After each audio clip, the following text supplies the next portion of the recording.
Blackwater Bossing tinalo ang Magnolia Hotshots at ang bagong import na pinakita ng Blackwater Bossing mala Shaquille O'Neal ang laruan at Magnolia Hotshots dapat na bang sisihin si LA Tenorio sa pagka-winless ng Magnolia Hotshots ngayong conference, at bago tayo magsimula huwag kalimutang mag-subscribe at like para lagi kang updated sa mga latest upload natin. Salamat!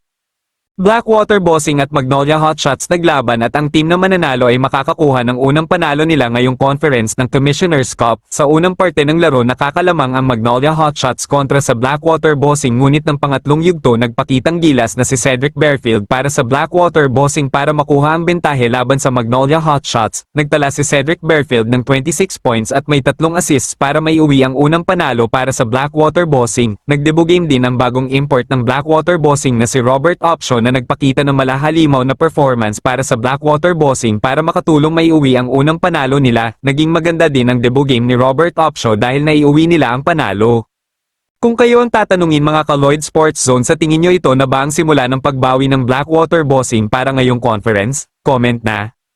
At sa kaugnay na balita, Magnolia Hotshots coach na si LA Tenorio kailangan na bang sisihin sa nagiging performance ngayon ng Magnolia Hotshots, at ano sa tingin nyo ang nagiging problema ngayon ng Magnolia Hotshots dahil sila ngayon ang nasa kahuli-hulihan ng team standings ngayong Commissioner's Cup?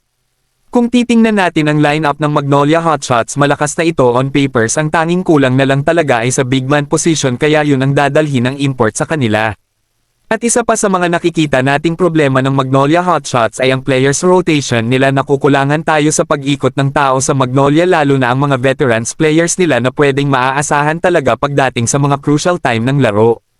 Kaya kung kayo ang tatanungin mga ka-Lloyd Sports Zone, sa tingin nyo ba dapat nang alisin si LA Tenorio bilang coach ng Magnolia Hotshots? Comment na! Bago matapos ang ating video huwag kalimutang mag-subscribe at like para lagi kang updated sa mga latest upload natin. Salamat! Shoutout nga pala sa 8,264 nating subscribers. Maraming salamat sa patuloy na pagtangkilik sa ating mga videos.